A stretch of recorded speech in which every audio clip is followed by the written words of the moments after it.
Hello mga kaboseng, ang oras po mag-aalauna na. So, yan po, may sakit na naman po ang boss ko. Ayan po, nagsugat na naman yung ano niya. Yan o, nagsugat na naman. So, nilagyan ko ulit siya ng ano, may konting sugat. Ito po o, may sugat, ayan o. Yan o, may sugat. So, nilagyan ko po siya ng gamot. So, ayan, nagtatai po siya. Ilan araw na po siya nagtatai. Yan. So, ngayong araw na to, nakadalawang beses ko na po siya napainom ng pampatain niya. Hindi rin po siya nakakatulog. Ang tulog niya, mga ilan oras lang, nagigising siya. Yan, may gamot po siya dito, yung pampadumi niya. Ay sa pagdudumi niya, yan, may gamot binigay sa kanya. So, apat sa isang araw daw. Pero hindi naman po totally siya pakunti-kunti lang. Pag hinubaran ko po ng diaper, pag umihi mayroon. So, ayan no. Dahil in-check po siya, pinabasa ko po sa nagpapaligo sa kanya. Pwede daw 4 times a day, painom sa kanya. Ayan. So, yan ang problema ko ngayon sa kanya. Tinatanong ko siya kung anong nararamdaman. Wala naman daw. Masakit ang tiyan? Masakit hindi? Masakit hindi? Hindi daw. Masakit ang tiyan? Hindi. Masakit? Hindi. Ayan. Okay ka lang. Okay lang. Ayan. Kanina pong alas 10, umakyat ako kasi pinapainom ko siya ng gatas.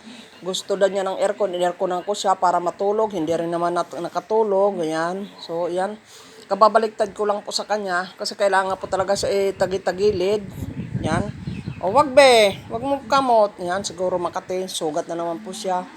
Ay nako. Ayan po ang problema ko ngayon sa kanya, nagdodumi siya. Tapos hindi siya masyado makatulog. Ay nako, pinagdadasal ko na kay Lord kung ano talaga ang plano niya sa kanya. Pinaubaya ko na sa Panginoon. So ngayon po, pag akyat ko po, dahil nga may work po ako, pag akyat ko, mayroon na po ito, dala. Alam ko ilang piraso to. Marami ito eh. Yung saping sa likod niya, para pag umihi man, hindi tatagos ang ihi niya. So ito, pag akyat, tapos may tissue po. 4 na tissue, yan. Hindi ko alam kung sino nagdala nito. Basta pag akyat ko, mayroon na ito, 4 na tissue. So, ito may gatas. Ito po ang pinapainom talaga sa kanya na gatas pag na-hospital po siya. Ayan, may nakasulat po kung ilan cc ang tubig. Ayan o. 250 cc ang tubig. Ayan o. Ayan. Ito po talaga pinapainom sa kanya na gatas. Ilang balot to? 1, 2, 3, 4,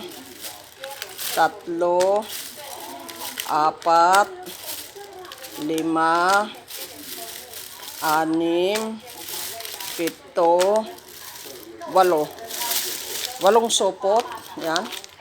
Ano ko pareho ito? 250 ba? Ito siguro pareho ito. 8 ganito. Yan. 8 ganito. Ito papainom ko muna sa kanya kasi nagtatay siya. Ito raw yung papainom. Sabi kanina, kahapon nagpunta po ako sa mga bilihan ng mga hospital na nagtanong ako sa ganito. Ngayon, sabi niya ito raw pag nagtatay ito raw papainom. So ito, may 2 lata pong gatas. Yan. Yan, may 2. Ito 1. 2 gatas po, dumating. So, hindi ko po alam kung sino po basta pag-akyat ko po, ayan, mayroon na pong biyaya dumating dito sa bahay.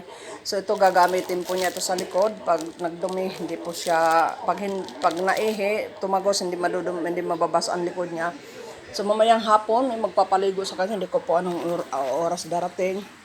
Yan, maya-maya po, painumin ko po siya ng gatas at mag-aalauna na rin po. Papasok na rin po ako sa trabaho. Painom ko muna ng gatas saka gamot. May gamot po siya nga dapat ko painom. Thank you for watching. Tulungan niyo ang hinihingi ko lang po sa inyo. Free na lang sa boss ko kung anong pong plano ni Lord. Nakahanda na po ako. Hinanda ko na po ang aking sarili. Kasi alam ko naman po na medyo hirap na rin po siya. At ganun din naman po ako. Thank you for watching. Bye-bye. We love you all. God bless. Shout out po sa inyo lahat. Sa lahat po nanonood ng aking mga sumusuporta sa aking vlog. Thank you, thank you, thank you, Lord. Thank you po sa inyo. Si Lord na pong bahala sa inyo. Hindi ko man po kayo kilala, pero ipinapasa Diyos ko na lang po ang lahat. Si Lord na pong bahala sa kanyo. Lubos po ako nagpapasalamat sa inyong suporta. Thank you for watching. Bye-bye. We love you all. God bless. Bye-bye.